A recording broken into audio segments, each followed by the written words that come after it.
Bismillahirrahmanirrahim. Assalamualaikum warahmatullahi wabarakatuh. Perkenalkan, saya Farid Afwan Firdaus dengan teman-teman saya dari kelompok 6 akan mempresentasikan tentang perusahaan PT Pupuk Indonesia Pangan.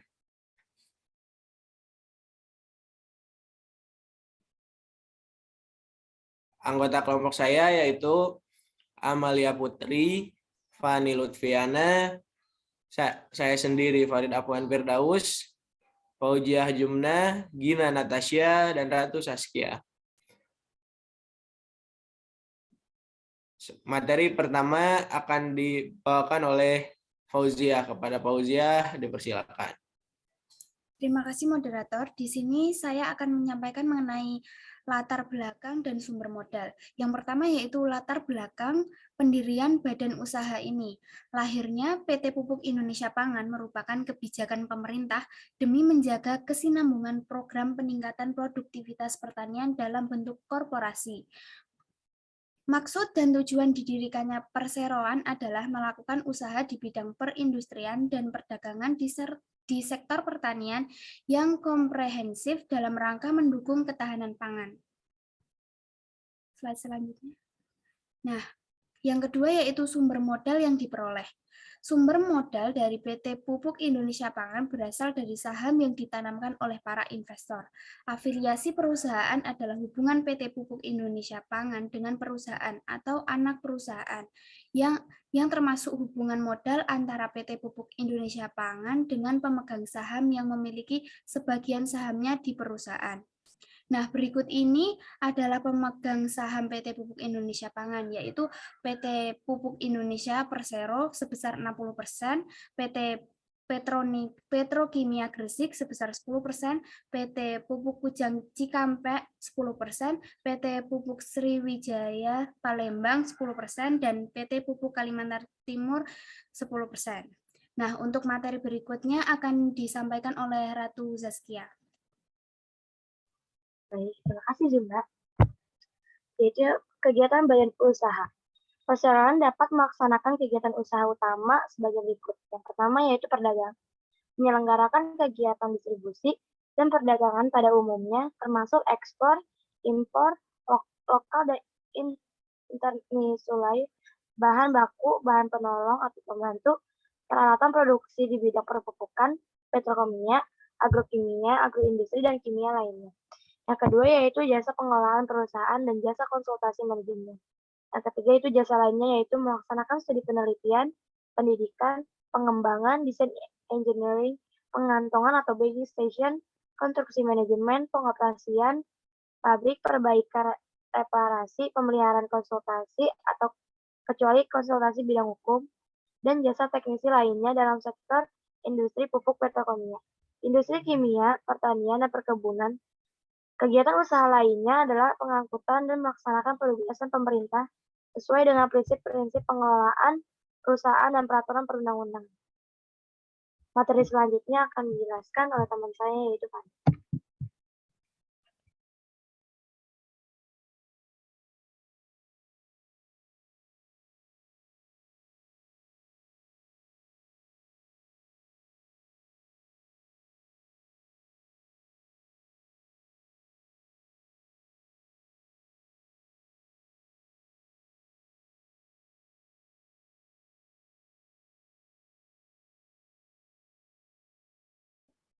Farid kayaknya belum on mic deh.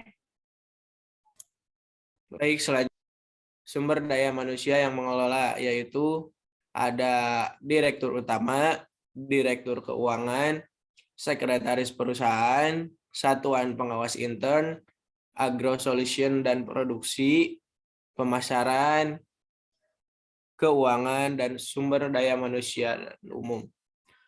Selanjutnya, nah ada juga direktur utama yaitu Budiono dan direktur keuangan yaitu Sherpin Marta Jaja, kemudian komisaris utama Subhan dan komisarisnya Aris Margono. Selanjutnya akan dilanjutkan oleh teman saya. Baik, di sini saya akan menyampaikan standar dan metode pengukuran prestasi kerja atau manajemen kinerja badan usaha. Nah, standar kinerja atau nilai-nilai perusahaannya yang pertama itu ada amanah, yang berarti memegang teguh kepercayaan yang diberikan. Yang kedua itu ada kompeten, artinya itu terus belajar dan mengembangkan kapabilitas. Yang ketiga itu ada harmonis, saling peduli dan saling menghargai perbedaan. Yang keempat itu ada loyal, berdedikasi dan mengutamakan kepentingan bangsa dan negara. Yang kelima itu ada adaptif, terus berinovasi dan antusias dalam menggerakkan atau menghadapi perubahan. Nomor 6 itu ada kolaboratif, yang berarti membangun kerjasama yang sinergis. Yang ketujuh itu ada customer focus, yang berarti mengutamakan kepentingan pelanggan. Yang kedelapan itu ada achievement oriented, yang berarti memberikan hasil yang maksimal dalam setiap tugas dan pekerjaan. Yang kesembilan itu ada responsif, yang berarti dapat beradaptasi dengan kondisi lingkungan dan persaingan bebas. Yang ke-10 ada etik, yang berarti menjalankan bisnis secara beretika dan bertanggung jawab. Yang ke-11 itu ada sinergi, yang berarti mengutamakan persatuan, sinergi, dan kerjasama dalam menjalankan tugas dan pekerjaan. Selanjutnya di sini ada metode penilaian prestasi kerja. Yang pertama itu ada metode tradisional, yang dimana cara kerjanya itu manajer atau atasan menilai secara langsung kinerja karyawan melalui diskusi tentang hasil pekerjaan karyawan. Yang kedua itu ada critical incident, yang mana metode ini merupakan penilai harus mencatat semua kejadian mengenai tingkah laku bawahannya sehari-hari yang kemudian dimasukkan ke dalam buku catatan. Yang ketiga itu ada human asset accounting, yang dimana faktor pekerja dinilai sebagai individu modal jangka panjang sehingga sumber tenaga kerja dinilai dengan cara membandingkan terhadap variabel-variabel yang dapat mempengaruhi keberhasilan perusahaan. Baik, selanjutnya akan disampaikan oleh Susan. Terima kasih, Fani. Kapan waktu pengukuran prestasi kerja dilaksanakan setiap periodenya? Sebelumnya, sistem penilaian kerja merupakan sebuah sistem yang penting dilakukan oleh sebuah perusahaan untuk melihat produktivitas karyawan. Penilaian kinerja yang dilakukan oleh PT Pupuk Indonesia Pangan melalui profil kompetensi dilakukan setiap akhir tahun, tepatnya bulan Desember. Penilaian kinerja yang dikelola oleh Departemen PT Pupuk Indonesia Pangan merupakan bentuk penilaian untuk keputusan final perusahaan mengenai kinerja karyawannya dan memiliki dampak untuk memperoleh reward and punishment. PT Pupuk Indonesia Pangan telah menunjukkan dedikasi dan profesionalisme dalam bekerja serta konsistensi dalam menjaga nilai-nilai perseroan. Next. Selanjutnya, apakah prestasi kerja selama ini sudah sesuai dengan standar? Apakah prestasi kerja lebih rendah dari standar? Tindakan korektif apa yang selama ini dilakukan? Dalam upaya menjaga citra perusahaan, Pupuk Indonesia memiliki komitmen yang kuat dan menerapkan aturan untuk setiap bentuk pemberian, permintaan, dan penerimaan gratifikasi. Para insan PT Pupuk Indonesia Pangan dilarang mencemarkan nama baik perusahaan melalui tindakan penyelewengan atau tindakan yang merugikan citra perusahaan.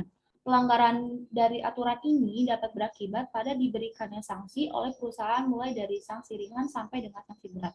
Selanjutnya akan ada materi yang disampaikan oleh Gina. Baik, terima kasih Amalia. Selanjutnya saya akan menjelaskan apa saja yang dikendalikan oleh Badan Usaha PT Pupuk Indonesia Pangan. Untuk mencapai sebuah tujuan yang diharapkan oleh perusahaan, maka idealnya perencanaan juga harus ditetapkan secara lengkap dan jelas. Yang pertama, menetapkan standar pelaksanaan kegiatan atau usaha. Untuk mencapai sebuah tujuan yang diharapkan oleh perusahaan, maka idealnya perencanaan juga harus ditetapkan secara lengkap dan jelas. Yang kedua, menentukan pengukuran dan penilaian kinerja. Contoh pengawasannya adalah menentukan pengukuran atau penilaian kerja. Penilaian kinerja pada dasarnya adalah upaya untuk membandingkan pencapaian dengan tujuan dan standar yang telah ditetapkan sebelumnya. Dan yang terakhir ada pengambilan tindakan koreksi. Mengetahui faktor penyebab dan sumber masalah saja tentunya tidak akan cukup. Seorang manajer sebuah perusahaan yang umumnya bertanggung jawab terhadap seluruh fungsi pengawasan dalam perusahaan berhak mengambil tindakan koreksi terhadap berbagai bentuk penyimpangan yang terjadi. Baik, selanjutnya akan saya kembalikan. Baik, jadi dapat saya simpulkan bahwa PT Pupuk Indonesia Pangan merupakan PT yang meningkatkan produktivitas pertanian dalam bentuk korporasi yang bertujuan untuk melakukan usaha di bidang perindustrian dan perdagangan di sektor pertanian dalam rangka mendukung ketahanan pangan dan sudah memenuhi standar kerja yang baik. Sekian presentasi dari kelompok 6. Mohon maaf jika ada salah kata dan terima kasih. Assalamualaikum warahmatullahi wabarakatuh.